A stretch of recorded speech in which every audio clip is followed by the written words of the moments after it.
Top 15 chapters for prelims exam UPPCS के लिए।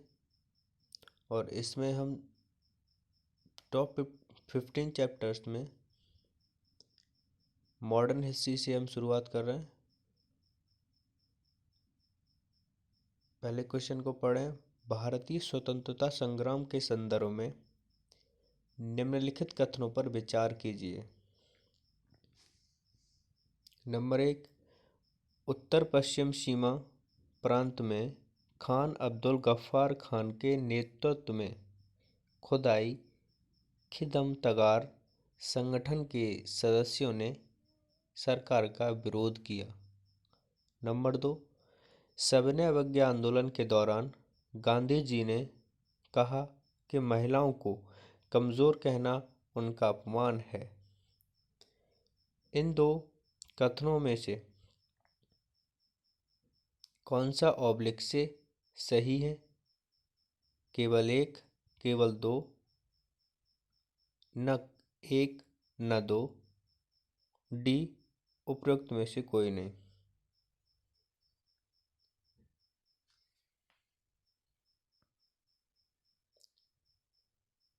व्याख्या देखें।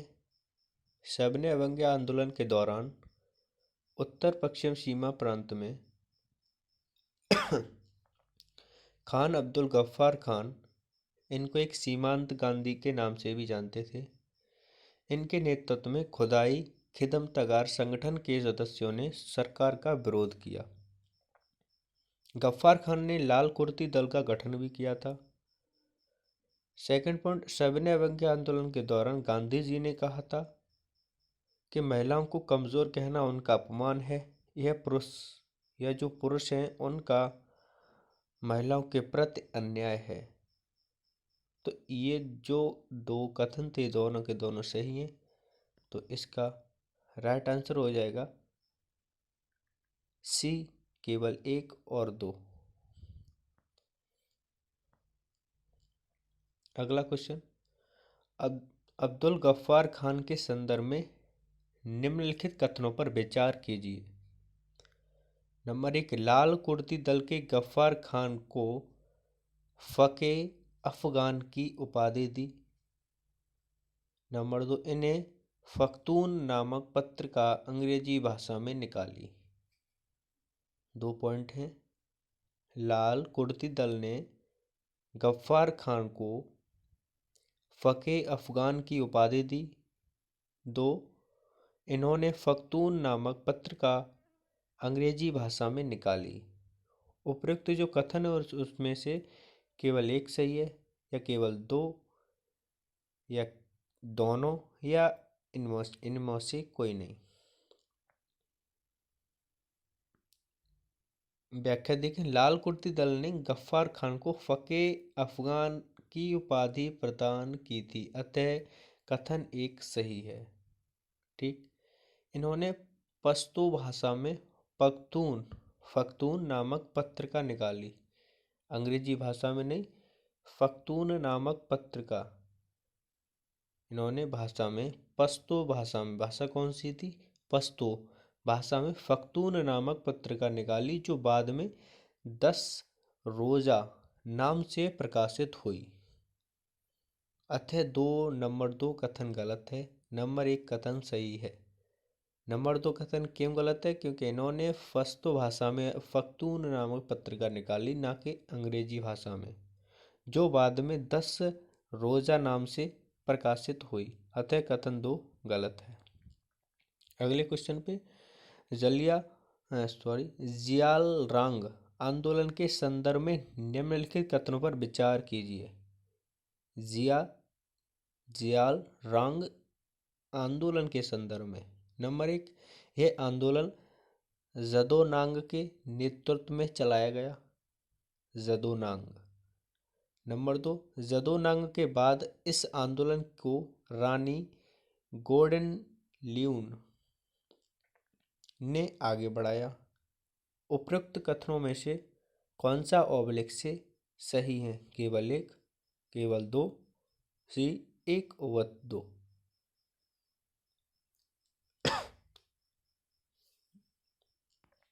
व्याख्या देखिए, नागाओं ने जदोनांग के नेतृत्व में ज्यालरांग आंदोलन चलाया। ज्यालरांग आंदोलन चलाया नागाओं के जदोनांग के नेतृत्व में। जदोनांग के बाद इस आंदोलन को रानी गोर्डनलिउ ने आगे बढ़ाया।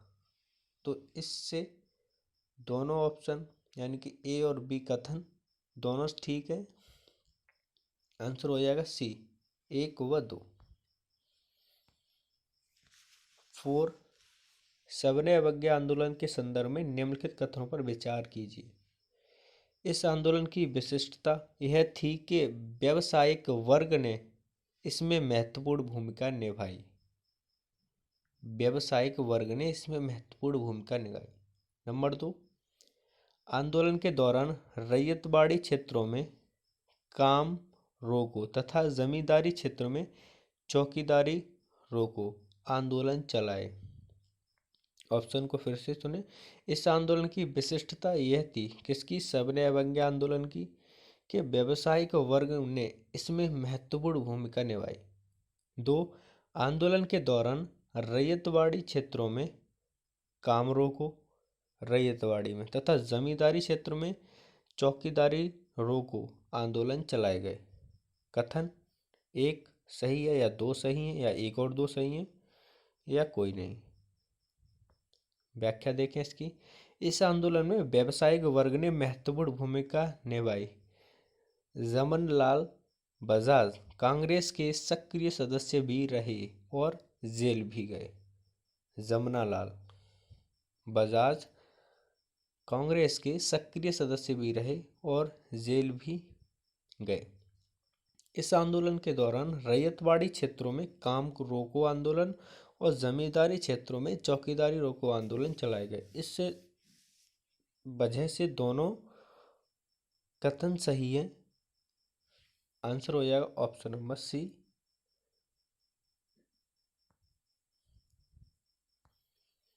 अगला क्वेश्चन, निम्नलिखित में से किस नेता को सविनय अवज्ञा आंदोलन के दौरान उत्तर पश्चिमी सीमा प्रांत के लोगों ने मलंग बाबा नाम से संबोधित किया? किस नाम से? मलंग बाबा नाम से संबोधित किया सविनय अवज्ञा आंदोलन के दौरान उत्तर पश्चिमी सीमा प्रांत के लोगों ने। गांधी जी को, खान अब्दुल गफ्फार खां को, या जवाहरलाल नेहरू को, या विनोबा भावे को? किसको किया? व्याख्या देखिए, सविनय अवज्ञा आंदोलन के दौरान उत्तर पश्चिमी सीमांत प्रांतों ने कबायली लोगों ने, किसने? कबायली लोगों ने गांधी जी को मलंग बाबा नाम से संबोधित किया। कबायली लोगों ने। अगला, गांधी जी इरविन समझौते के सहमत के बिंदुओं के संदर्भ में निम्नलिखित कथनों पर विचार कीजिए। गांधी इरविन समझौते के सहमति। नंबर 1, हिंसात्मक अपराधियों के अतिरिक्त सभी राजनीतिक कैदी छोड़ दिए जाएंगे। हिंसात्मक अपराधियों के अतिरिक्त जो हिंसा करने वाले अपराधी थे उनको छोड़ के जो भी राजनीतिक कैदी हैं उनको छोड़ दिया जाएगा। नंबर 2, आपातकालीन अध्यादेशों को वापस लिया जाएगा। जो आपातकालीन में अध्यादेश जारी किए गए थे उनको वापस ले लिया जाएगा। नंबर 3, ब्रिटिश सरकार पुलिस ज्यादतियों की जांच करेगी। अब कथन में आपको बताना एक सही है या 2 या 1 और 2 या केवल 1 केवल 3। व्याख्या देखें, गांधी इरविन समझौते में सहमति के बिंदु निम्नलिखित थे। बिंदु को समझे। हिंसात्मक अपराधियों के अतिरिक्त सभी राजनीतिक कैदी छोड़ दिए जाएंगे। अतः कथन 1 सही है। कथन 1 बिल्कुल सही है। ऐसा कहा। अपहरण की समाप्ति वापस कर दी जाएगी। सरकारी सेवाओं से त्यागपत्र दे चुके भारतीयों के मसले पर सहानुभूतिपूर्वक विचार विमर्श किया जाएगा। समुद्र तट की एक निश्चित सीमा के भीतर नमक तैयार करने की अनुमति दी जाएगी। विचार विमर्श किया, उसके बाद बोल दिया कि समुद्र तट की एक निश्चित भूमि, पूरा समुद्र पर नहीं, एक निश्चित भूमि के भीतर नमक तैयार करने की अनुमति दी जाएगी। तो ओनली कथन एक सही है, ठीक, एक सही है। अगला मतलब अभी एक ही हुआ है, आगे और व्याख्या। एक सही हो गया। मंदिरा अफीम तथा विदेशी वस्तुओं की दुकानों के सम्मुख शांतिपूर्ण विरोध प्रदर्शन की आज्ञा दी जाएगी। मदिरा अफीम तथा विदेशी वस्तुओं की दुकानों के सम्मुख शांतिपूर्ण विरोध प्रदर्शन की आज्ञा दी जाएगी। अगला पॉइंट, आपातकालीन अध्यादेश वापस लिए जाएंगे। अतः कथन दो भी सही है। कौन सा, एक सही हो गया और दो सही हो गया। कांग्रेस इस शर्त पर द्वितीय गोलमेज सम्मेलन में भाग लेगी कि इसमें परिसंघ भारतीय उत्तरदायित्व जैसे अपरिहार्य मुद्दों पर विचार किया जाएगा। इसके अंतर्गत रक्षा, विदेशी मामले, अल्पसंख्यकों की स्थिति तथा भारत की वित्तीय साख जैसे मुद्दे शामिल होंगे। कौन कौन से अपरिहार्य मुद्दों पर विचार किया जाएगा? इसके अंतर्गत रक्षा, विदेशी मामले, अल्पसंख्यकों की स्थिति तथा भारत की वित्तीय साख जैसे मुद्दे शामिल होंगे। वायसराय ने गांधी जी की दो मांगें अस्वीकार कर दी गईं। पुलिस ज्यादतियों की जांच कराई जाए तथा भगत सिंह व उनके साथियों की सजा माफ कर दी जाए। अतः तीन गलत है। तीन कथन में जो नंबर 3 कथन था उसमें क्या बोला था कि ब्रिटिश सरकार पुलिस से ज्यादतियों की जांच करेगी, मगर ऐसा नहीं, पुलिस से ज्यादतियों की जांच कराई जाए तथा भगत सिंह व उनके साथियों की सजा माफ कर दी जाए। पूरा टॉपिक ये था कि पुलिस ज्यादतियों की जांच कराई जाए तथा भगत सिंह व उनके साथियों की सजा माफ कर दी जाए। कथन नंबर 3 गलत है। अगला क्वेश्चन, सबने अवज्ञा आंदोलन सबने अवज्ञा तथा असहयोग आंदोलन की तुलना के संदर्भ में निम्नलिखित में से कौन सही कथन असत्य है? कौन सा कथन असत्य है? असत्य बताने 3 सही है, एक असत्य है कोई। सबने अवज्ञा आंदोलन का लक्ष्य पूर्ण स्वतंत्रता तथा जबकि असहयोग आंदोलन का लक्ष्य था स्वराज। अब सबने अवज्ञा आंदोलन और असहयोग आंदोलन के बारे में पता होना चाहिए। तो सबने अवज्ञा आंदोलन का कहना था कि लक्ष्य है वो पूर्ण स्वतंत्रता। सबने अवज्ञा का जो लक्ष्य था वो था पूर्ण स्वतंत्रता और असहयोग आंदोलन का लक्ष्य था कि स्वराज। बी, ऐसा ऑप्शन ए बोल रहा है। बी, सबने अवज्ञा आंदोलन में असहयोग आंदोलन के मुकाबले मुस्लिमों की भागीदारी बढ़ी। सबने अवज्ञा आंदोलन में असहयोग आंदोलन के मुकाबले मुस्लिमों की संख्या बढ़ी या भागीदारी या संख्या बढ़ी। सी, सबने अवज्ञा आंदोलन में किसानों तथा व्यावसायिक वर्ग की भागीदारी असहयोग आंदोलन की अपेक्षा अधिक रही। सबने अवज्ञा आंदोलन में किसानों तथा व्यावसायिक वर्ग की भागीदारी वो असहयोग आंदोलन में जो व्यक्ति थे उनकी अपेक्षा में अधिक रही। किसमें? सबने अवज्ञा आंदोलन में। ऐसा जी कह रहा है। डी, सबने अवज्ञा आंदोलन में असहयोग आंदोलन की तुलना में बुद्धिजीवी वर्ग की भागीदारी अपेक्षाकृत कम रही। सबने अवज्ञा आंदोलन में असहयोग आंदोलन की तुलना में बुद्धिजीवी वर्ग की भागीदारी अपेक्षाकृत कम रही। कौन सा सही है इसमें? कौन सा गलत है? कौन सा गलत है? इसका राइट आंसर है ऑप्शन नंबर डी। द्वितीय गोलमेज सम्मेलन में लिए गए निर्णयों के संदर्भ में निम्नलिखित कथनों पर विचार कीजिए। एक, सम्मेलन में मुसलमानों, ईसाइयों, आंग्ल भारतीयों, सिखों तथा दलितों ने पृथक प्रतिनिधित्व की मांग की। द्वितीय गोलमेज सम्मेलन में मुसलमानों, ईसाइयों, आंग्ल भारतीयों, सिखों तथा दलितों ने पृथक प्रतिनिधित्व की मांग की। 2. यह सम्मेलन रैमजे मैकडोनाल्ड की घोषणा के साथ समाप्त हुआ। यही सम्मेलन था, गोलमेज सम्मेलन, वो रैम्स मैकडोनाल्ड की घोषणा के बाद उनके साथ ये समाप्त हुआ। सी. इस सम्मेलन में ब्रिटिश सरकार द्वारा कांग्रेस को बराबरी का दर्जा प्रदान किया गया। इस मामले में यानी गोलमेज सम्मेलन के मामले में ब्रिटिश सरकार द्वारा कांग्रेस को बराबरी का दर्जा प्रदान किया गया था। ऑप्शन नंबर 1 और 2 सही, 1 और 3 सही है, या 2 और 3 या सभी। ये व्याख्या सुनिए। द्वितीय गोलमेज सम्मेलन कब हुआ? 7 सितंबर 1931 को 7 सितंबर 1931 को शुरू हुआ। तो द्वितीय गोलमेज सम्मेलन में सिखों के अतिरिक्त अन्य सभी दलितों सहित उनके छोड़ के ने पृथक प्रतिनिधित्व की मांग रखी। अतः कथन एक सही है, अन्य दोनों कथन सही हैं। कथन एक गलत है और जो अन्य दो हैं वो सही हैं। तो पहला तो गलत हो गया, जो दो हैं वो ठीक है। तो पहले में क्या था?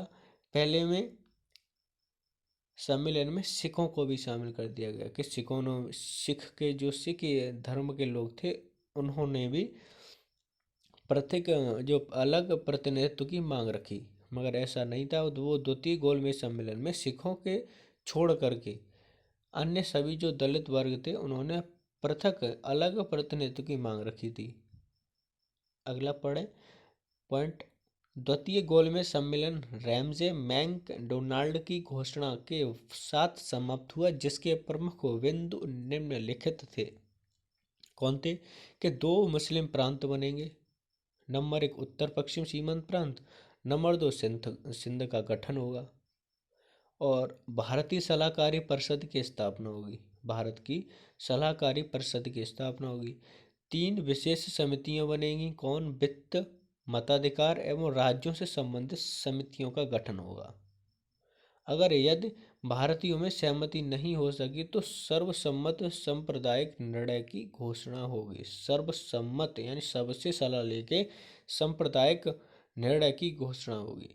ब्रिटेन में चर्चिल के नेतृत्व में दक्षिण पंथी खेमे ने ब्रिटिश सरकार द्वारा कांग्रेस को बराबरी का दर्जा दिए जाने का तीव्र विरोध किया था। मतलब दर्जा तो मिला मगर उनका विरोध किया था। अगला क्वेश्चन, पूना फैक्ट के संदर्भ में कथनों पर विचार कीजिए। इस समझौते द्वारा दलितों के लिए आरक्षित सीटों की संख्या 148 कर दी गई। नंबर 2, इस समझौते के बाद गांधी जी ने अखिल भारतीय हरिजन की स्थापना की। अब आपको बताना कि कथन में से एक सही है या 2 या 1 और 2 या इनमें से कोई नहीं। अब देखिए, सांप्रदायिक निर्णय 16 अगस्त 1932 के विरोध में गांधी जी ने आमरण अनशन यानी 20 सितंबर 1932 में प्रारंभ किया, जिसके फलस्वरूप अंबेडकर व अन्य हिंदू नेताओं के मध्य समझौता हुआ, जिससे पूना पैक्ट समझौता कहा गया। दलित वर्ग के लिए पृथक निर्वाचन मंडल समाप्त कर दिया गया तथा व्यवस्थापिका सभा ने अछूतों के स्थान हिंदुओं के अंतर्गत ही सुरक्षित रखे गए। प्रांतीय विधानमंडल था, उसमें दलितों के लिए आरक्षित सीटों को बढ़ाकर 148 कर दिया गया। स्थानीय संस्थाओं का सार्वजनिक सेवाओं में हरिजनों को उचित प्रतिनिधित्व दिया गया। हरिजनों को शिक्षा देने की शर्त रखी गई। इस समझौते के बाद गांधी जी ने हरिजन उत्थान के लिए अखिल भारतीय हरिजन संघ की स्थापना की तथा हरिजन नाम से पत्र भी निकाला। किन्होंने? गांधी जी ने। उल्लेखनीय है कि अपनी कारावास अवधि में ही सितंबर 1932 में अखिल भारतीय अस्पृश्यता विरोधी लीग की स्थापना की। 1932 में अखिल भारतीय अस्पृश्यता विरोधी लीग की स्थापना की। यानी कथन दोनों सही हैं। भारत में वामपंथी आंदोलन के संदर्भ में आपको बताना है। एक क्या है? कि भारत में साम्यवादी विचारधारा का प्रसार करने का श्रेय मानवेंद्र नाथ रॉय को एम.एन. रॉय को दिया जाता है। मानवेंद्र नाथ रॉय अर्थात एम.एन. रॉय। मानवेंद्र नाथ रॉय अनुशीलन समिति के सदस्य थे। अनुशीलन समिति के सदस्य पूछ भी सकता है कि मानवेंद्र नाथ राय किस समिति के सदस्य थे? अनुशीलन समिति के। कानपुर में हुए कम्युनिस्ट सम्मेलन की अध्यक्षता मोहम्मद शफी ने की थी। D, communist party of India की स्थापना ताशकंद में हुई थी। अब आपको बताना एक और ABC सही है या सभी सही हैं या इनमें से कोई नहीं। अब इसका व्याख्या देखिए। कानपुर में हुए कम्युनिस्ट सम्मेलन 1925 के संयोजक सत्यभक्त थे। कौन थे? सत्यभक्त थे तथा इस सम्मेलन की अध्यक्षता सिंगरावेलु ने की थी। किसने की थी? सिंगरावेलु ने की थी। अतः कथन सी गलत है, अन्य तीनों कथन सही है। A, B एंड D सही है। भारत में साम्यवादी विचारधारा के प्रसार प्रचार का श्रेय मानवेंद्र नाथ रॉय को दिया जाता है। इनका मूल नाम नरेंद्र नाथ भट्टाचार्य था। क्या था? नरेंद्र नाथ भट्टाचार्य। ये अनुशीलन समिति के सदस्य थे। अक्टूबर 1920 में एम.एन. रॉय, मोहम्मद शफीफ ने मिलकर ताशकंद में कम्युनिस्ट पार्टी ऑफ इंडिया की स्थापना की। ठीक, क्लियर हो गया? जय हिंद, जय भारत, महाशक्ति भारत। और अभी टॉपिक कंप्लीट। क्रांतिकारियों के मृत्यु के संदर्भ में निम्नलिखित में से कौन सा क्रम सही है? चंद्रशेखर आजाद, खुदीराम बोस, भगत सिंह, अशफाक उल्ला खां। चंद्रशेखर आजाद, अशफाक उल्ला खां, खुदीराम बोस, भगत सिंह। खुदीराम बोस, अशफाक उल्ला खां, भगत सिंह, खुदीराम बोस, अशफाक उल्ला खां या चंद्रशेखर आजाद, भगत सिंह, चंद्रशेखर आजाद। यानी क्रम से सबसे पहले किसकी मृत्यु, उसके बाद किसकी, तो वो आपको बतानी। व्याख्या देखिए। खुदीराम बोस को किंग्सफोर्ड की हत्या के प्रयास में 11 अगस्त 1908 में मुजफ्फर बिहार में फांसी दी गई। कब? 11 अगस्त 1908 में। अशफाक उल्ला खां को काकोरी षड्यंत्र के आरोप में 19 दिसंबर 1927 को फैजाबाद जेल में फांसी दी गई। अशफाक उल्ला खां को किसके कारण? काकोरी षड्यंत्र के आरोप में। कब? 19 दिसंबर 1927 को। चंद्रशेखर आजाद काकोरी कांड के आरोपी थे। इसके अतिरिक्त सॉन्डर्स हत्याकांड में भी शामिल थे। वे कभी भी अंग्रेजों के पकड़ में नहीं आए, लेकिन 27 फरवरी 1931 को अंग्रेजों के साथ मुठभेड़ में इन्होंने अंतिम गोली खुद को मार ली गई। कब? 27 फरवरी 1931 को। भगत सिंह को असेंबली बम कांड में 23 मार्च 1931 को राजगुरु और सुखदेव के साथ लाहौर में फांसी दी गई। कब? 23 मार्च 1931 में। तो सबसे पहले नाम किसका? खुदीराम बोस, अशफाक उल्ला, चंद्रशेखर आजाद, भगत सिंह। तो खुदीराम बोस, अशफाक उल्ला खां, भगत सिंह।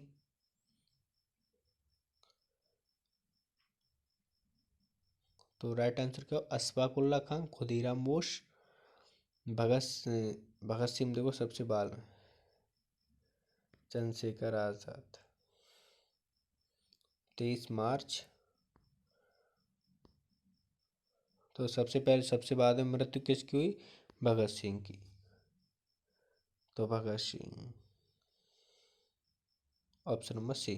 खुदीराम बोस, अशफाक उल्ला खां, भगत सिंह, चंद्रशेखर आजाद, खुदीराम बोस। 11 अगस्त 1908। अगला, ब्रिटिश सरकार ने आदिवासियों पर लगाम कसने और सरकार विरोधी आंदोलन को कुचलने के उद्देश्य से कई कानून बनाए। इस संदर्भ में निम्नलिखित युगों पर विचार कीजिए। ब्रिटिश सरकार के आदिवादियों पर लगाम कसने और सरकार विरोधी आंदोलन को कुचलने के उद्देश्य से कई कानून बनाए। राजद्रोही सभा अधिनियम 1907, भारतीय प्रेस अधिनियम 1908, भारतीय समाचार पत्र अधिनियम 1908, फौजदारी कानून यानी इसे संशोधित करके लाया गया अधिनियम 1910 में। अब आपको बताने के चारों सही हैं या एक दो तीन चार सही हैं या एक और तीन या एक दो और चार। व्याख्या देखिए, ब्रिटिश सरकार ने क्रांतिकारी गतिविधियों पर नियंत्रण स्थापित करने और सरकार विरोधी आंदोलन को कुचलने के लिए सुनियोजित तरीके अपनाए। ब्रिटिश सरकार ने क्रांतिकारियों के पर नियंत्रण स्थापित करने और सरकारी विरोधी आंदोलन को कुचलने के लिए सुनियोजित तरीके अपनाए। इसके अंतर्गत सरकार ने कई कानून बनाए। नंबर 1, राजद्रोही सभा 1907 में, भारतीय समाचार पत्र अधिनियम 1908 में, फौजदारी कानून संशोधित अधिनियम 1908 में, भारतीय प्रेस अधिनियम 1910। ये बिल्कुल सही है, इनको आप नोट कर सकते हैं कि राजद्रोही सभा अधिनियम 1907 में, राजद्रोही सभा, भारतीय समाचार पत्र अधिनियम 1908 में, फौजदारी कानून इसे संशोधित करके लाया गया अधिनियम 1908 में, और भारतीय प्रेस अधिनियम ये लाया गया 1910 में। नंबर 3, बंगाल में क्रांतिकारी आंदोलन के संदर्भ में निम्नलिखित कथनों पर विचार कीजिए। बंगाल में क्रांतिकारी आंदोलन। नंबर 1, बंगाल में क्रांतिकारी आंदोलन का सूत्रपात भद्रलोक समाज से हुआ। किससे हुआ? भद्रलोक समाज, ऐसा वन कह रहा है।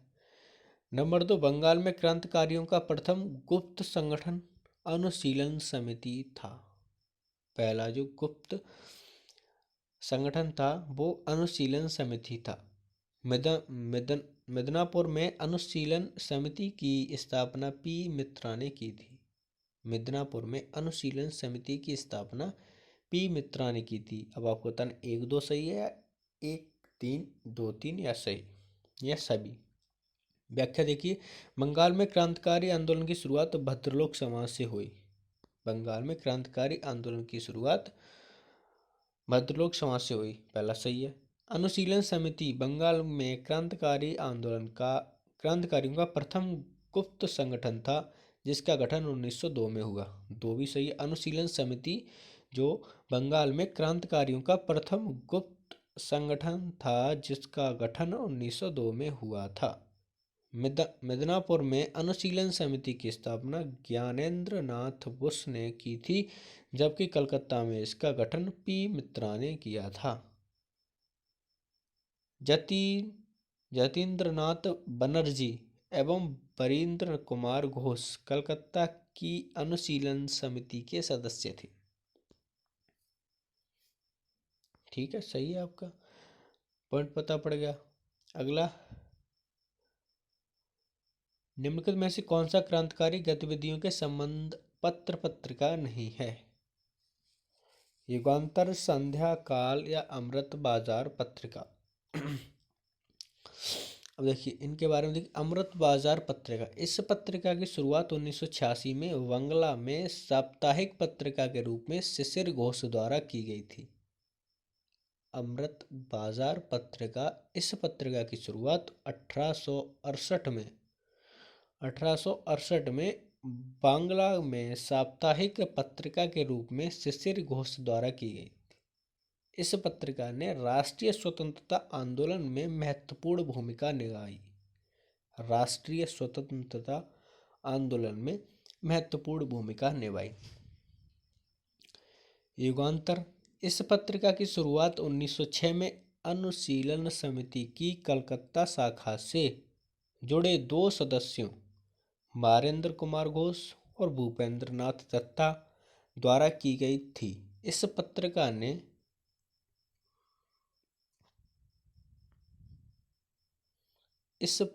ने किधर गया?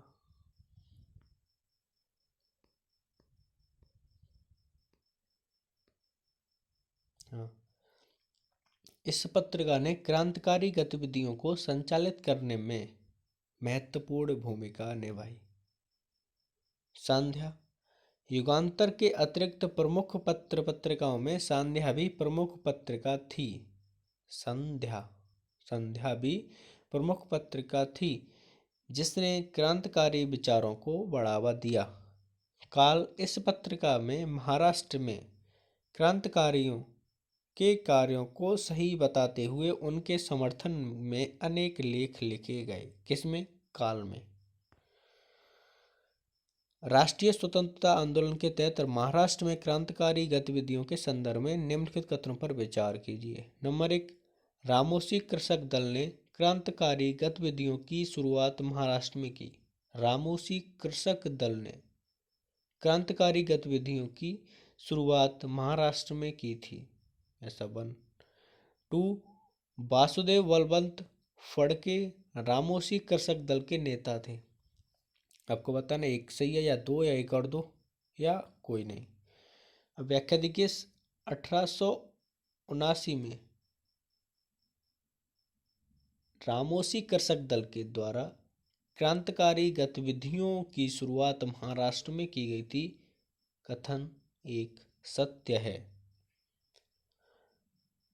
नंबर 2, वासुदेव बलवंत फड़के रामोसी कृषक दल के नेता थे।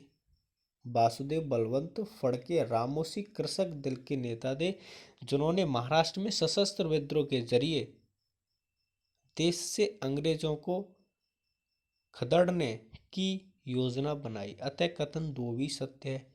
उल्लेखनीय है कि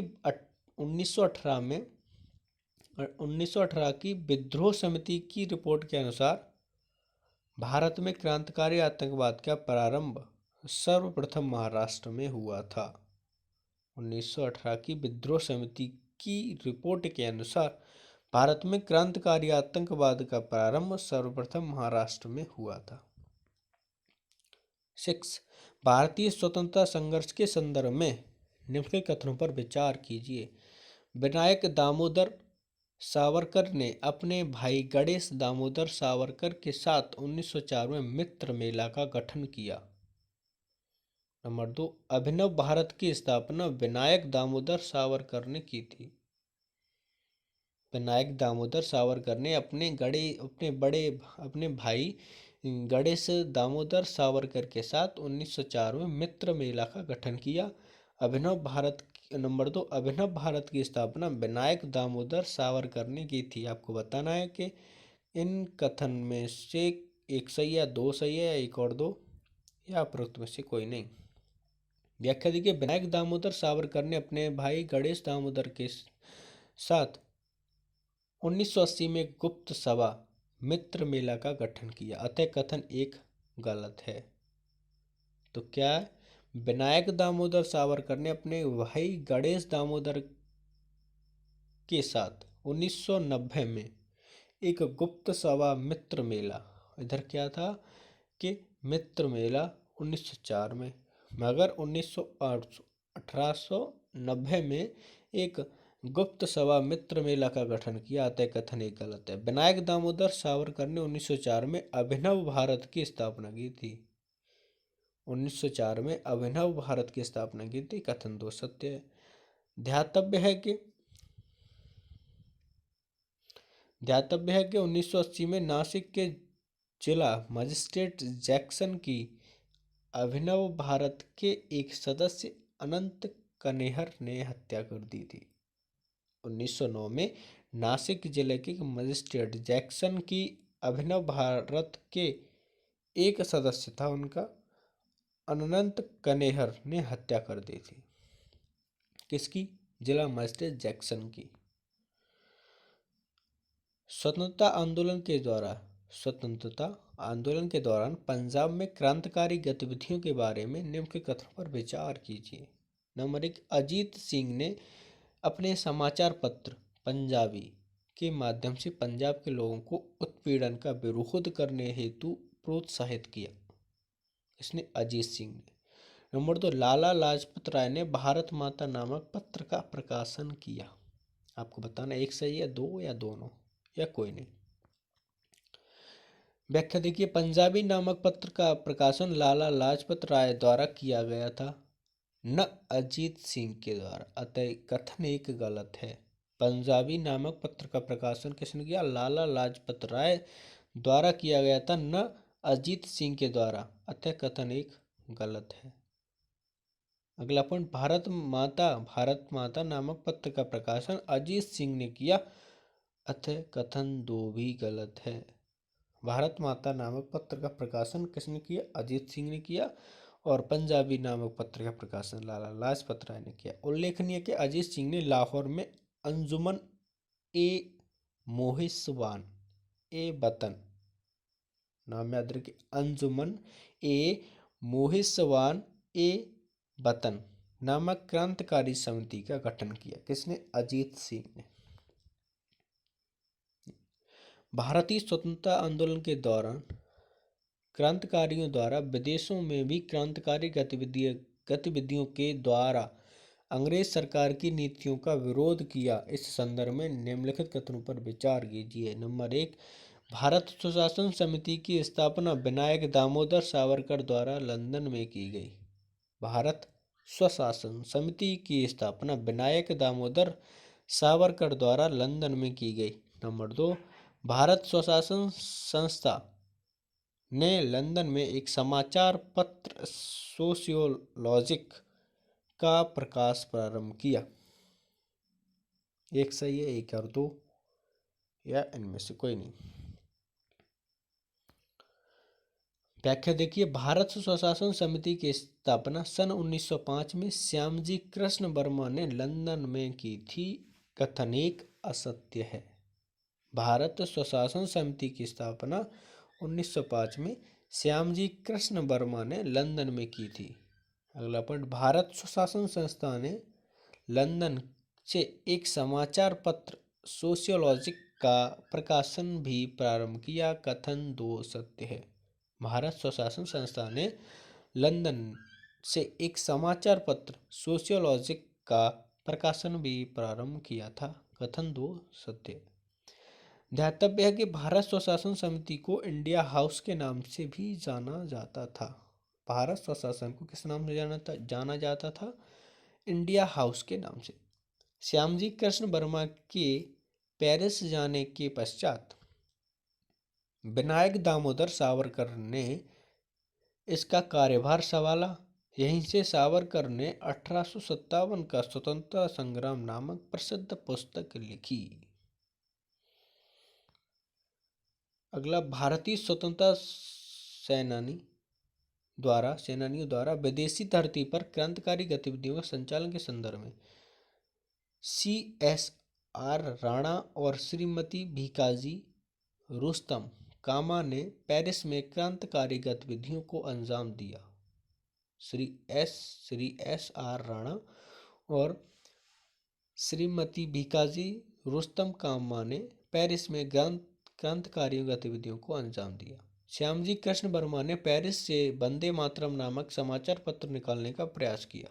श्यामजी कृष्ण वर्मा ने पेरिस से वंदे मातरम नामक समाचार पत्र निकालने का प्रयास किया। आपको बताना कथन एक सही है या एक और दो, केवल एक या दोनों, या इनमें से कोई नहीं। व्याख्या देखिए, श्री SR राणा और श्रीमती भीकाजी कामा ने पेरिस में क्रांतिकारी गतिविधियों पर आधारित कार्यों का अंजाम दिया। श्यामजी कृष्ण वर्मा ने 1906 में वंदे मातरम नामक पत्र निकालने का प्रयास किया था। उल्लेखनीय है कि श्री SR राणा ने भारतीय छात्रों हेतु छात्रवृत्तियां प्रारंभ की थी, लेकिन प्रथम विश्व युद्ध के समय फ्रांस व इंग्लैंड में मित्रता होने से ये गतिविधियां शिथिल हो गई। दोनों सही है कथन। भारतीय स्वतंत्रता आंदोलन से संबंधित क्रांतिकारी गतिविधियों के संदर्भ में निम्न के कथनों पर विचार कीजिए। नंबर 1, लाला हरदयाल ने संयुक्त राज्य अमेरिका और कनाडा में क्रांतिकारी आंदोलन का नेतृत्व संभाला। लाला हरदयाल ने संयुक्त राज्य अमेरिका और कनाडा में क्रांतिकारी आंदोलन का नेतृत्व संभाला। नंबर 2, लाला हरदयाल ने मॉन्ट्रियल में गदर पार्टी की स्थापना की। नंबर 3, गदर दल ने 1857 की स्मृति में गदर नामक साप्ताहिक पत्रिका का प्रकाशन प्रारंभ किया। आपको बताना 1 और 3 सही है या केवल 2, केवल 1 या उपयुक्त सभी। व्याख्या देखिए, लाला हरदयाल ने संयुक्त राज्य अमेरिका और कनाडा में क्रांतिकारी आंदोलन की दिशा दी। बिल्कुल सही है। 1919 में लाला हरदयाल ने सैन फ्रांसिस्को में गदर पार्टी की स्थापना की थी। उल्लेखनीय है कि गदर पार्टी के संस्थापक अध्यक्ष सोहन सिंह भाकना थे, जबकि लाला हरदयाल सह संस्थापक थे। गदर पार्टी द्वारा 1857 की क्रांति की स्मृति में गदर नामक साप्ताहिक पत्र निकाला गया। यह पत्र उर्दू सहित पंजाबी, अंग्रेजी, मराठी और पश्तो में प्रकाशित होता था।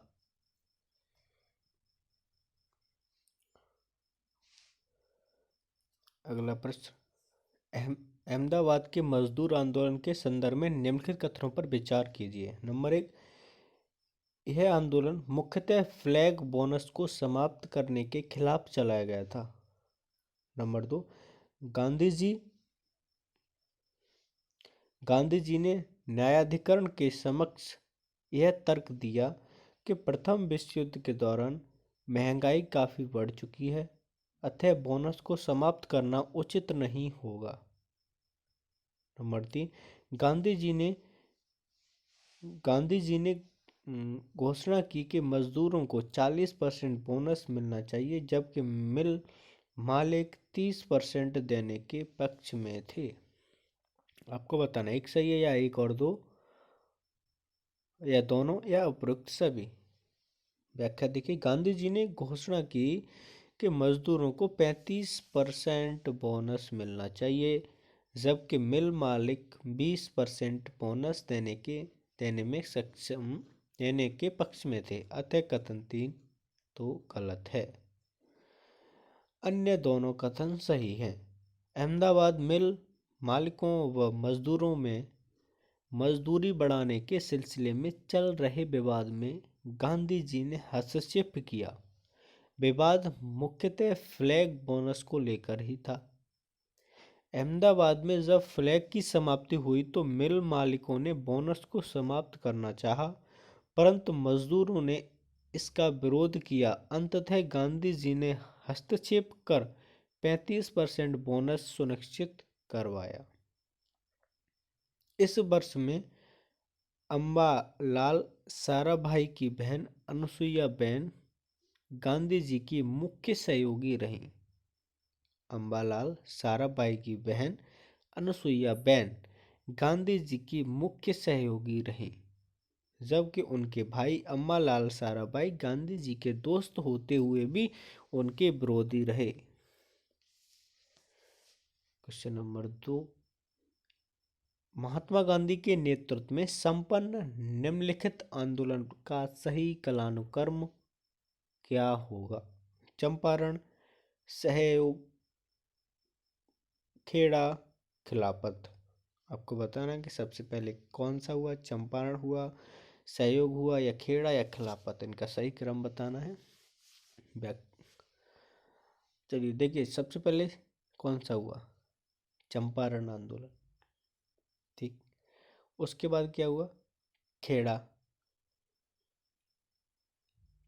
खिलाफत, असहयोग, ठीक। सबसे पहले चंपारण, असहयोग, खेड़ा, खिलाफत, ए। अगला क्वेश्चन, भारतीय राष्ट्रीय कांग्रेस में क्रांतिकारी के बढ़ते प्रभाव को रोकने के लिए सिडनी रॉलेट की अध्यक्षता में रॉलेट कमेटी का गठन किया गया। भारतीय राष्ट्रीय कांग्रेस में क्रांतिकारियों के बढ़ते प्रभाव को रोकने के लिए सिडनी रॉलेट की अध्यक्षता में रॉलेट कमेटी का गठन किया गया। रॉलेट कमेटी की यह जांच करने का आदेश दिया गया था कि भारत में किस स्तर तक क्रांतिकारी आंदोलन फैला हुआ है और उसका सामना करने के लिए किस प्रकार के कानून की आवश्यकता है। नंबर सी, रॉलेट एक्ट को लागू करने के पीछे मुख्य कारण यह था कि भारत रक्षा कानून की अवधि समाप्त होने वाली थी। डी, इस एक्ट का विरोध कर रहे द्वारकादास तथा शंकरलाल बैंकर को गिरफ्तार कर लिया गया, जिसके विरोध में जलियांवाला बाग में सभा आयोजित की गई। पंजाब के, अब व्याख्या देखिए कौन सा ठीक है। व्याख्या के पंजाब के दो लोकप्रिय नेता डॉक्टर सतपाल तथा सैफुद्दीन किचलू की गिरफ्तारी के विरोध में जुलूस निकाला गया तथा जलियांवाला बाग 13 अप्रैल 1919 में सभा आयोजित की गई, जिस पर जनरल डायर ने गोलियां चलवाकर लगभग 1000 लोगों की हत्या करवा दी। अन्य तीनों कथन सही हैं। यह एक्ट सोडियन कमेटी की सिफारिश पर आधारित था। इस एक्ट के अनुसार मजिस्ट्रेट किसी भी संदिग्ध व्यक्ति को गिरफ्तार करने अनिश्चित काल के लिए कारागार में डाल सकता था। इसलिए इस कानून को बिना वकील, बिना अपील, बिना दलील का कानून कहा गया। किसको? Rowlatt act. दिल्ली में 30 मार्च को स्वामी श्रद्धानंद ने इस आंदोलन का नेतृत्व किया। गांधी जी को 8 अप्रैल 1919 को हरियाणा के पलवल नामक स्थान पर गिरफ्तार कर लिया गया। फोर्थ, जलियांवाला बाग हत्याकांड के संदर्भ में निम्न के कथनों पर विचार। सर शंकरन नायर ने इस हत्याकांड के विरोध वायसराय की कार्यकारिणी परिषद से इस्तीफा दे दिया। सर शंकरन नारायण ने इस हत्याकांड के विरोध में वायसराय की कार्यकारिणी परिषद से इस्तीफा दे दिया। बी, रविंद्रनाथ टैगोर ने इस हत्याकांड के विरोध में नाइट की उपाधि वापस कर दी। इस हत्याकांड की जांच हेतु लॉर्ड हंटर की अध्यक्षता में एक आयोग की स्थापना की गई। व्याख्या देखिए, जलियांवाला बाग हत्याकांड के विरोध में वायसराय की कार्यकारिणी परिषद से सर शंकरन नायर ने इस्तीफा दे दिया तथा रविंद्रनाथ टैगोर ने इस हत्याकांड के विरोध में नाइट की उपाधि वापस कर दी। इसी हत्याकांड की जांच हेतु हंटर कमीशन गठित किया गया। इस 8 सदस्यीय आयोग में 5 अंग्रेज और 3 भारतीय सदस्य थे। भारतीय सदस्यों में सर चिम्मनलाल सेतलवाड़, पूरा नाम है चिम्मनलाल सेतलवाड़, साहबजादा सुल्तान अहमद तथा जगत नारायण।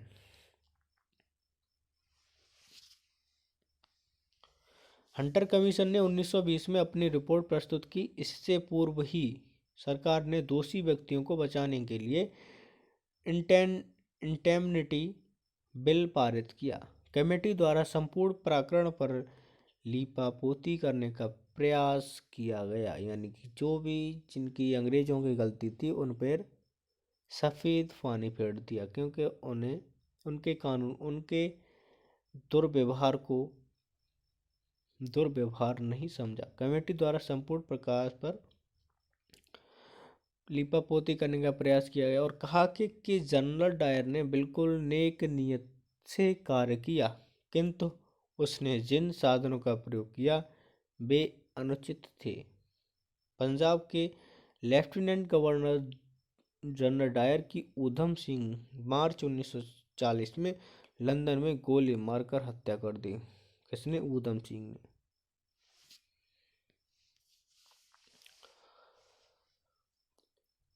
अंग्रेजी सरकार शैतान है, जिसके साथ सहयोग संभव नहीं। हम कैसे स्वीकार कर सकते हैं कि नवीन व्यवस्थापिकाएं हमारे स्वराज का मार्ग प्रशस्त करेंगी। स्वराज की प्राप्ति के लिए हमारे द्वारा प्रगतिशील अहिंसात्मक सहयोग की नीति अपनाई जानी चाहिए। गांधी जी का उपयुक्त वक्तव्य निम्नलिखित में से किस अधिवेशन से संबंधित है? कलकत्ता कांग्रेस महासमिति अधिवेशन से, या दिल्ली विशेष अधिवेशन से, या लखनऊ अधिवेशन से, या गया अधिवेशन से? व्याख्या देखिए, उपयुक्त वक्तव्य गांधी जी ने कलकत्ता में आयोजित महासमिति के अधिवेशन सितंबर 1920 में जो हुआ उसमें दिया था, जिसमें सहयोग के प्रस्ताव पर चर्चा होनी थी। एनी बेसेंट ने इस प्रस्ताव का विरोध करते हुए कहा, यह प्रस्ताव भारतीय स्वतंत्रता को सबसे बड़ा धक्का है, एक मूर्खतापूर्ण विरोध तथा समाज एवं सभ्य जीवन के विरुद्ध संघर्ष की घोषणा है। सुरेंद्रनाथ बनर्जी, मदन मोहन मालवीय, मोहम्मद अली जिन्ना और चित्तरंजन दास, विपिन चंद्रपाल, शंकरन नायर और नारायण चंद्रावरकर ने प्रारंभ में इस प्रस्ताव का विरोध किया। फिर भी अली बंधु तथा मोतीलाल नेहरू के समर्थन से प्रस्ताव स्वीकार कर लिया गया। निम्न कथन पर विचार कीजिए। नंबर 1, असहयोग आंदोलन के स्थगित हो जाने से खिलाफत आंदोलन भी अप्रासंगिक बन गया।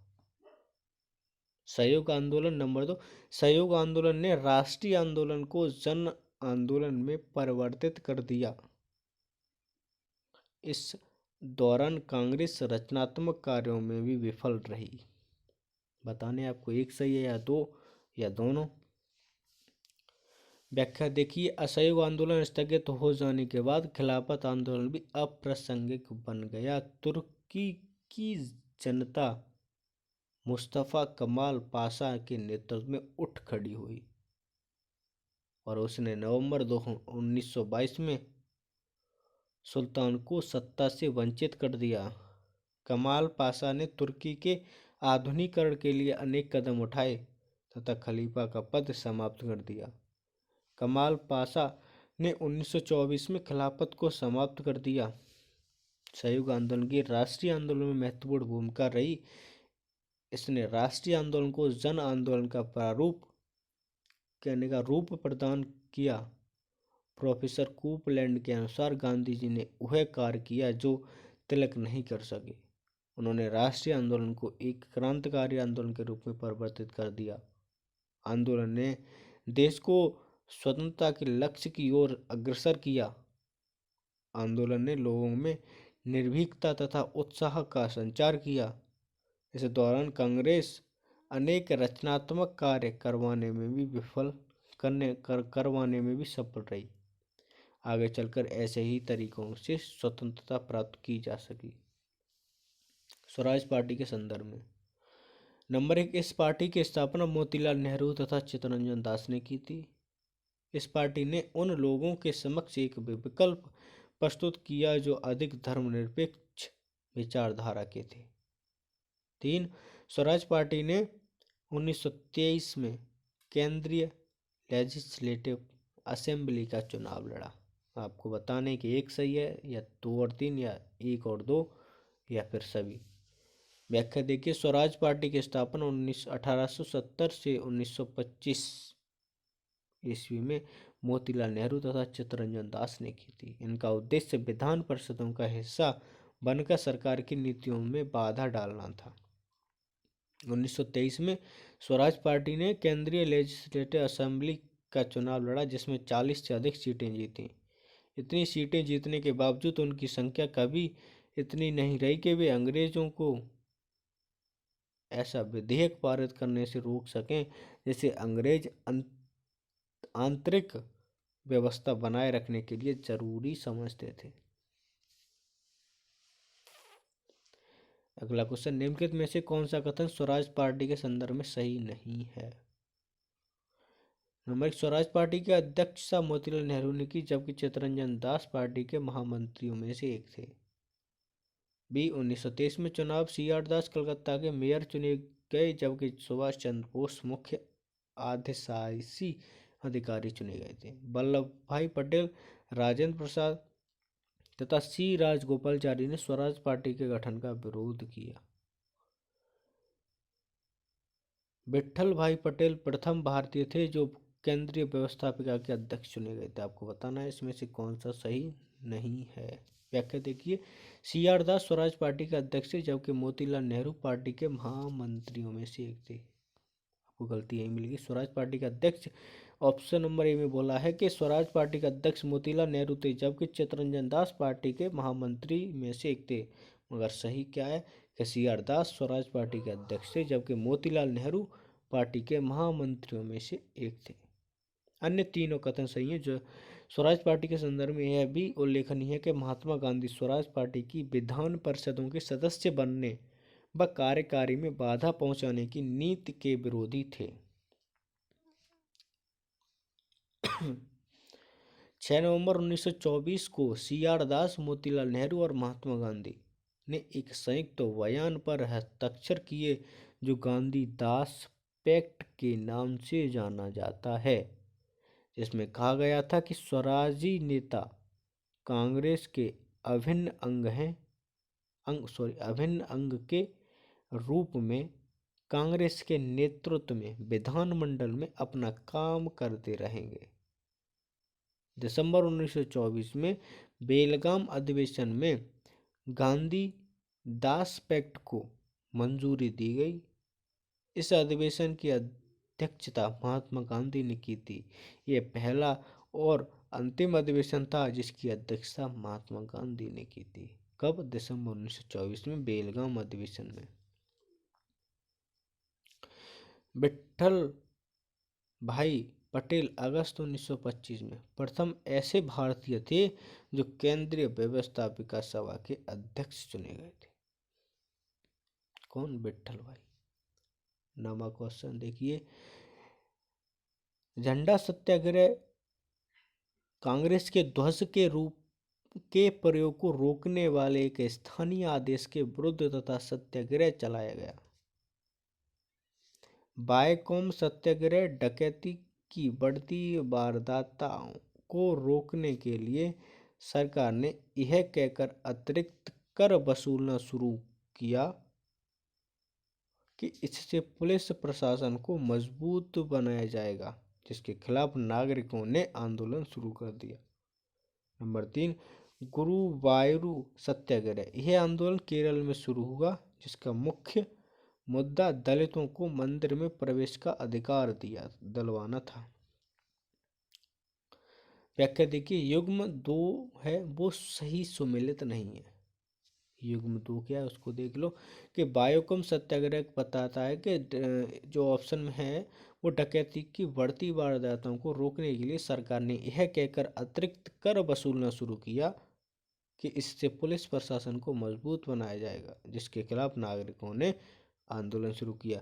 मगर सही क्या है? यह आंदोलन निम्न जातीय एजबाओं और अछूतों द्वारा गांधीवादी तरीके से त्रावणकोर के एक मंदिर के निकट की सड़क के उपयोग के बारे में अधिकार को मनवाने का प्रयास था। त्रावणकोर में एक गांव है, उसका नाम बायकॉम में 30 मार्च 1924 को जो कांग्रेसियों के नेतृत्व में सवर्णों और अवर्णों का एक जुलूस छुआछूत कानून का अवलोकन करने हुए मंदिर पहुंचा गया। युग्म 2 के समक्ष उल्लिखित विशेषताएं बारसाण आंदोलन से संबंधित हैं। जो युग्म 2 में है वो बारसाण आंदोलन से संबंधित है, जो वल्लभ भाई पटेल के नेतृत्व में संपन्न हुआ था, जहां प्रत्येक वयस्क पर 2 रुपये 7 आने का कर लगाया गया।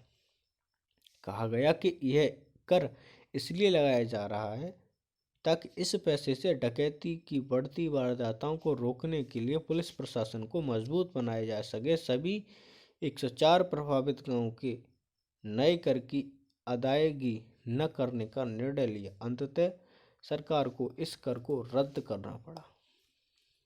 युग्म 2 कहता है। युग्म 2 में जो बात है वो किसकी है? वो बारसाण आंदोलन से संबंधित है। बस आपको असहयोग आंदोलन के संदर्भ में निम्नलिखित कथनों पर विचार कीजिए। नंबर 1, सरकारी उपाधियों एवं अवैतनिक सरकारी पद को छोड़ दिया जाए। जो सरकारी उपाधियों एवं अवैतनिक सरकारी पदों को छोड़ दिया जाए। नंबर 2, असहयोग प्रस्ताव के संदर्भ में बता रहे हैं। नंबर 2, सरकार द्वारा आयोजित सरकारी तथा अर्ध सरकारी उत्सवों का बहिष्कार कर दिया जाए। नंबर 3, असैनिक श्रमिक व कर्मचारी वर्ग मेसोपोटामिया में जाकर नौकरी करने से इनकार करें। 4, विदेशी वस्तुओं का पूर्णतः बहिष्कार किया जाए। अब आपको बताना है कि सब सही है क्या, एक सही है या 2 और 3 या एक और होती है, ये आपको बताना है। अगला क्वेश्चन, 1919 के भारत शासन अधिनियम के संदर्भ में निम्नलिखित कथनों पर विचार कीजिए। नंबर 1, इस अधिनियम में पहली बार द्वैध शासन प्रस्तावित किया गया, जिसका उद्देश्य भारतीयों को उत्तरदायी प्रशासनिक कला की शिक्षा देना था। किसका?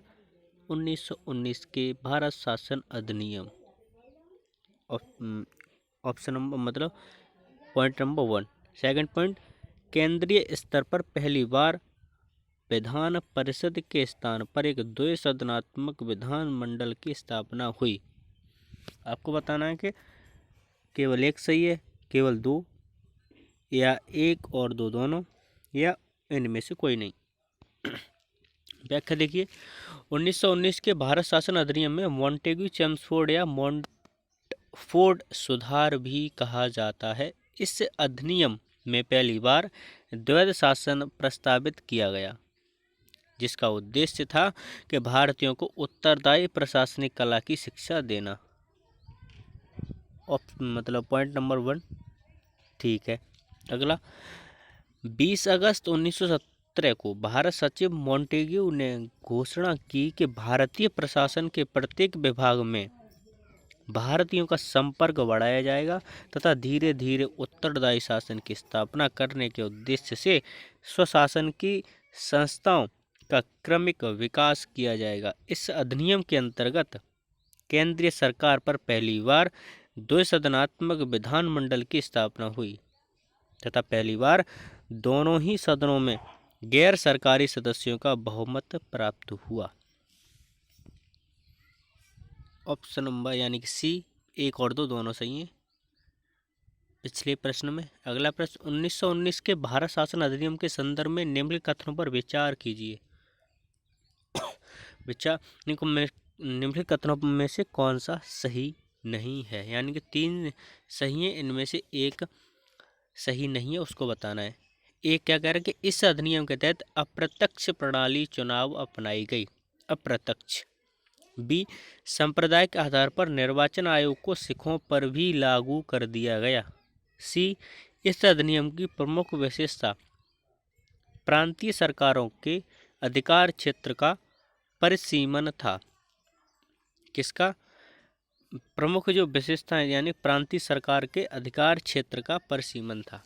डी, इसके द्वारा केंद्रीय तथा प्रांतीय सरकारों के बीच प्रशासन के विषयों को केंद्रीय तथा प्रांतीय 2 वर्गों में विभक्त किया गया। प्रांतीय शासन के क्षेत्र में द्वैध शासन प्रणाली लागू की गई।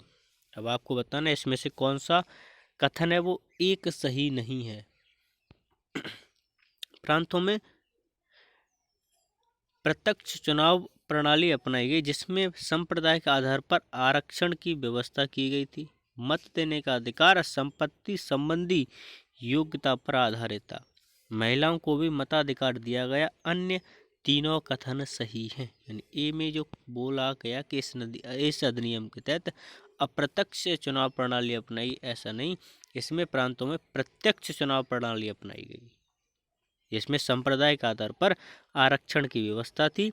मत देने का अधिकार संपत्ति से जो संबंध थे और उनकी योग्यता पर आधारित था, और महिलाओं को भी मताधिकार दिया गया।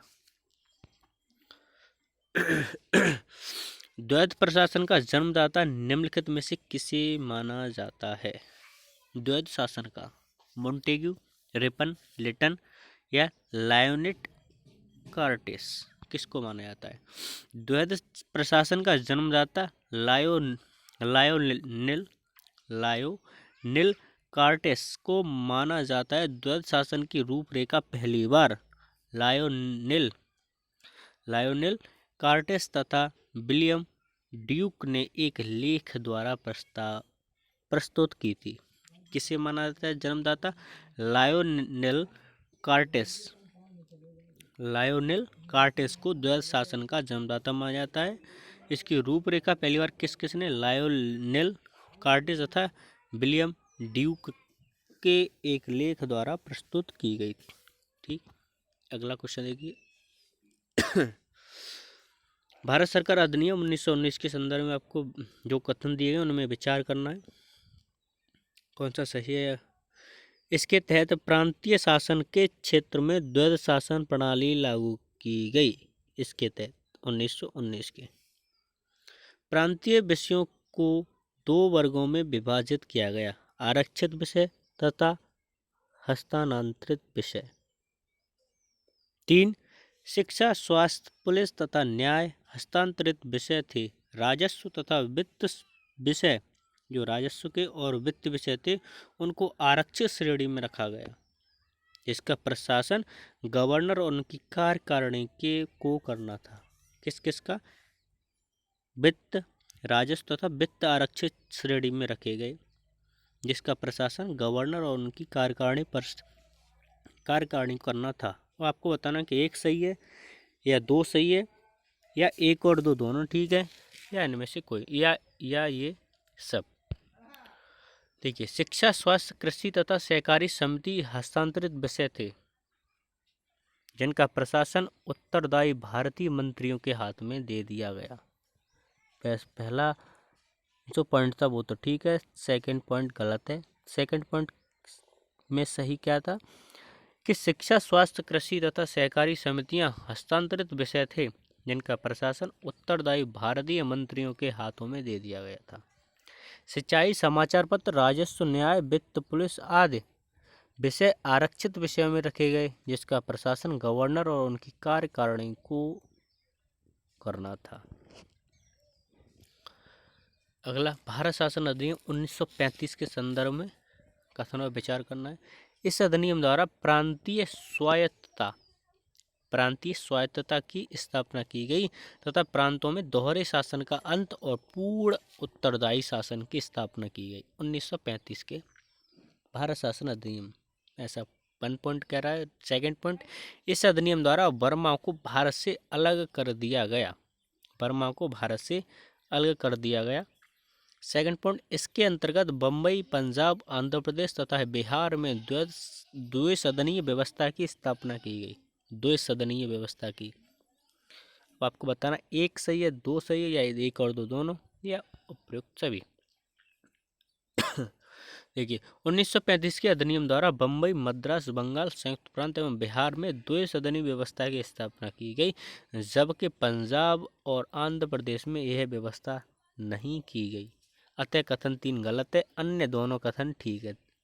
ठीक, तो इसी अधिनियम द्वारा इंडियन काउंसिल को समाप्त कर दिया गया। यह सुनिश्चित किया गया कि अब भारत का सचिव कुछ परामर्शदाताओं के परामर्श पर कार्य करेगा। जो भारत का सचिव बनेगा वो कुछ लोग उसे परामर्श देंगे और उस परामर्श पर ही वो कार्य करेगा। ठीक, तो ऑप्शन जो कथन नंबर 3 था वो गलत है। वो कथन नंबर 3 क्यों गलत है?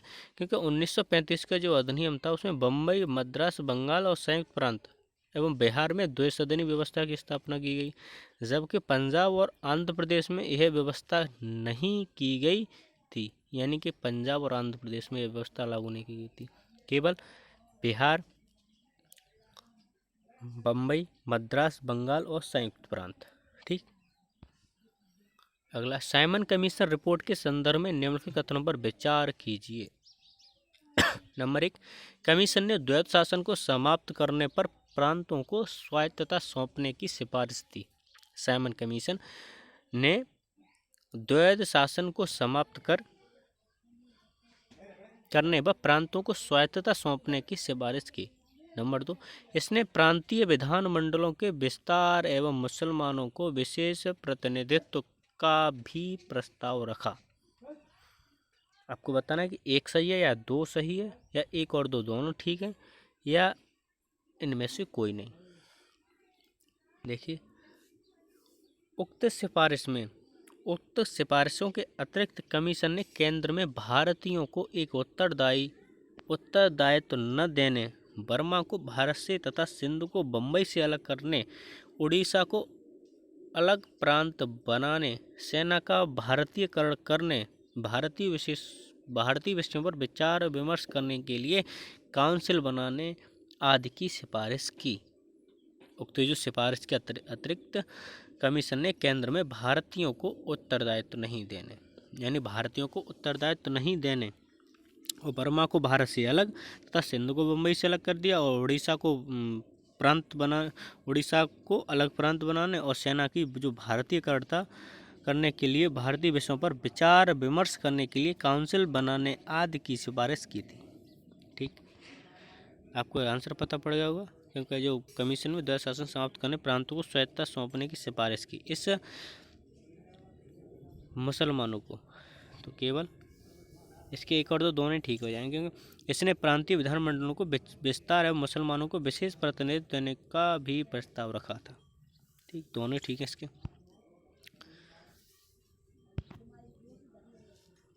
नेहरू रिपोर्ट की सिफारिश के संदर्भ में आपको बताना है।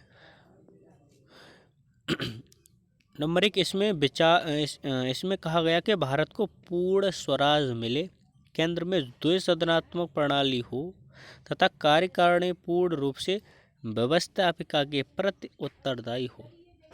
नेहरू रिपोर्ट में क्या कहा कि इसमें कहा गया कि भारत को पूर्ण स्वराज मिले, केंद्र में द्विसदनात्मक प्रणाली हो तथा कार्यकारिणी पूर्ण रूप से व्यवस्थापिका के प्रति उत्तरदायी हो। भारत ने एक संघीय प्रणाली स्थापित की जाए और अवशिष्ट शक्तियां केंद्र के पास हों, लेकिन प्रांतों को स्वायत्तता हो। नंबर 3, प्रिवी काउंसिल को समाप्त करके पूरे भारत के लिए एक सर्वोच्च न्यायालय की स्थापना की जाए, ऐसा नेहरू रिपोर्ट में कहा गया। तो आपको बताना है कि इसमें कहाँ तक पॉइंट सही लग रहे हैं। एक लग रहा है कि ये 2 और 3 लग रहे हैं, कि 1 और 2 के सभी लग रहा है आपको।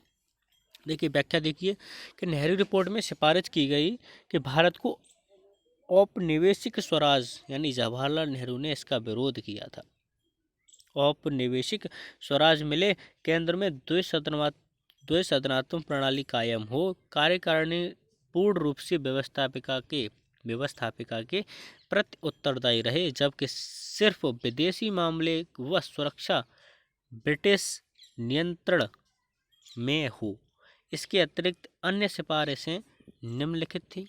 वो क्या थी कि लोगों को भाषण, विचार अभिव्यक्ति, समाचार पत्र निकालने, सभा करने, संगठन बनाने की स्वतंत्रता हो, धर्मगत या जातिगत भेदभाव समाप्त हो, साथ ही वयस्क मताधिकार की व्यवस्था हो। ऐसा ये नेहरू रिपोर्ट में कहा गया।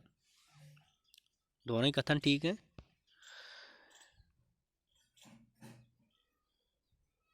रिपोर्ट में सांप्रदायिक निर्वाचन प्रणाली को समाप्त करके संयुक्त निर्वाचन प्रणाली को लागू करने की सिफारिश के साथ ही अल्पसंख्यक वर्ग थे उनको उनकी संख्या के आधार पर आरक्षण प्रदान करने का सुझाव दिया। अगला पॉइंट, पंजाब और बंगाल को छोड़कर अन्य प्रांतों में मुसलमानों को तथा उत्तर पश्चिमी सीमा प्रांत में हिंदुओं के लिए स्थान आरक्षित करने की व्यवस्था की जाए। रियासतों के विशेषाधिकार सुरक्षित रहेंगे, किंतु उन्हें उत्तरदायी शासन की स्थापना करनी होगी। भाषाई आधार पर प्रांतों का गठन किया जाए। अगला 1935 के भारत सरकार अधिनियम के संदर्भ में जो कथन है उन पर विचार करना। नंबर 1 कथन है कि इसके तहत भारत परिषद समाप्त कर दी गई तथा भारत सचिव की सहायता के लिए कुछ सदस्यों की एक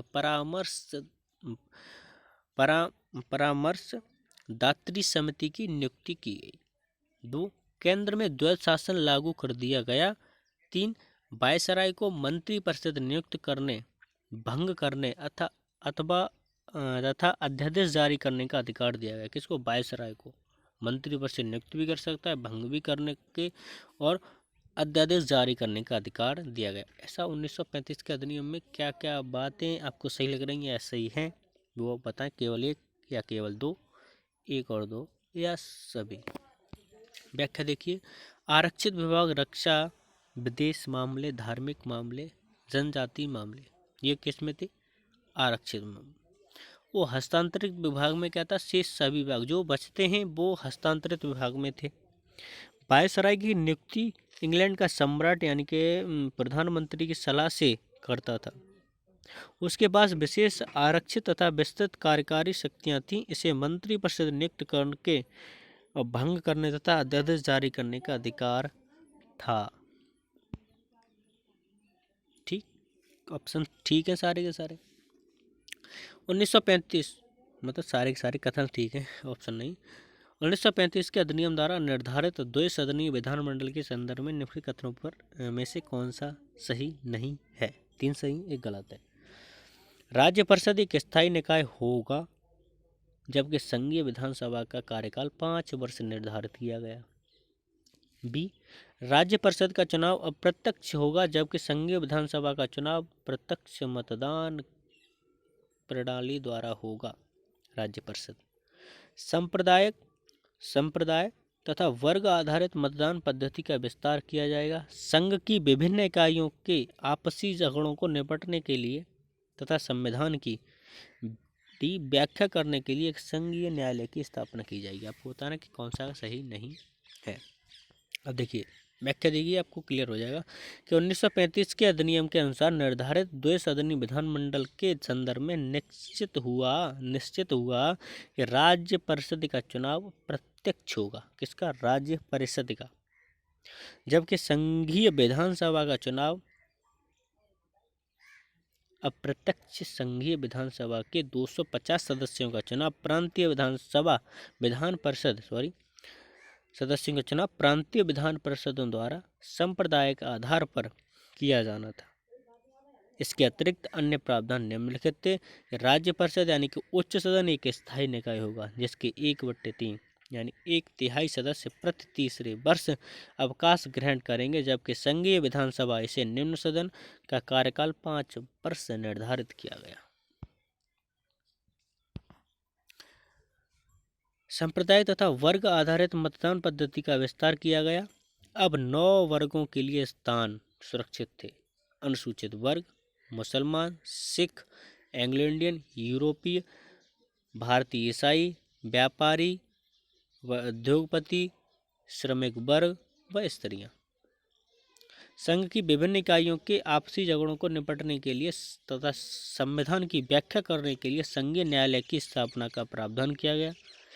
यह अंतिम न्यायालय नहीं था। इसके फैसले के विरुद्ध प्रिवी काउंसिल में अपील की जा सकती थी। अब इसमें देखो, इसमें आपको गलत कौन सा है? राज्य परिषद एक स्थायी निकाय होगा।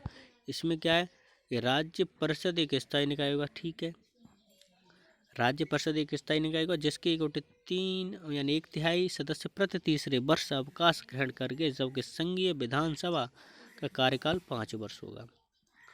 जबकि संघीय विधानसभा का कार्यकाल पहला। ठीक है, राज्य परिषद का चुनाव अप्रत्यक्ष होगा। राज्य परिषद का चुनाव प्रत्यक्ष होगा। तो इसमें गलत कौन सा है? बी। इसमें बी बोल रहा है कि राज्य परिषद का चुनाव अप्रत्यक्ष होगा जबकि संघीय विधानसभा का चुनाव प्रत्यक्ष मतदान प्रणाली द्वारा होगा। इन दोनों में डिफरेंस कर दिया गया। व्याख्या तो आप लोगों ने पढ़ी ली। निम्नलिखित में से किस अधिनियम को जवाहरलाल नेहरू ने अनैच्छिक, अप्रजातंत्रीय और अराष्ट्रवादी अधिनियम कहा? 1961 का अधिनियम, बी 1909 का भारत परिषद अधिनियम, सी 1919 का भारत सरकार अधिनियम, 1935 का भारत सरकार अधिनियम। तो आपको बताना है कि जवाहरलाल नेहरू ने अनैच्छिक, अप्रजातंत्री और अराष्ट्रवादी अधिनियम किसे कहा? एक व्याख्या दी। कांग्रेस ने 1935 ईस्वी के भारत सरकार अधिनियम की कटु आलोचना की। किसकी? कांग्रेस ने 1935 के भारत सरकार अधिनियम की। तत्कालीन कांग्रेस अध्यक्ष कौन थे उस समय? पंडित जवाहरलाल नेहरू ने इसे अनैच्छिक, अप्रजातंत्रीय और राष्ट्रवादी संविधान की संज्ञा दी। अराष्ट्रवादी कहा कि यह समस्त देश पर और सर्वसम्मत इच्छा के विरुद्ध लाद दिया जाएगा। इसके अतिरिक्त इसे अनेक ब्रेकों वाली परंतु इंजन रहित मशीन की संज्ञा दी। पंडित मदन मोहन मालवीय ने इस बाह्य रूप से कुछ जनतंत्रवादी परन खोखला कहा। पंडित मदन मोहन मालवीय ने इसे क्या कहा, बाह्य रूप से कहा कि कुछ जनतंत्रवादी परन खोखला कहा। बंगाल के मुख्यमंत्री फजल उल हक ने कहा कि न तो यह मुस्लिम राज्य है। जिन्ना ने इसे पूर्णतया सड़ा हुआ, मूल रूप से बुरा और असंवैधानिक है। जिन्ना ने कहा, आपको किसी के कथन के बारे में पूछ सकता है, क्या भी पूछ ले कि जिन्ना यानी कि पूर्णतः सड़ा हुआ, मूल रूप से बुरा और असंवैधानिक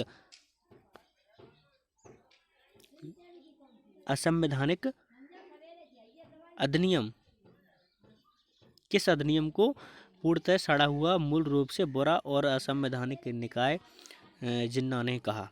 तो आपको कांग्रेस ने 1935 के भारत सरकार अधिनियम की कट आलोचना की, तो 1935 भारत शासन अधिनियम को। ठीक है,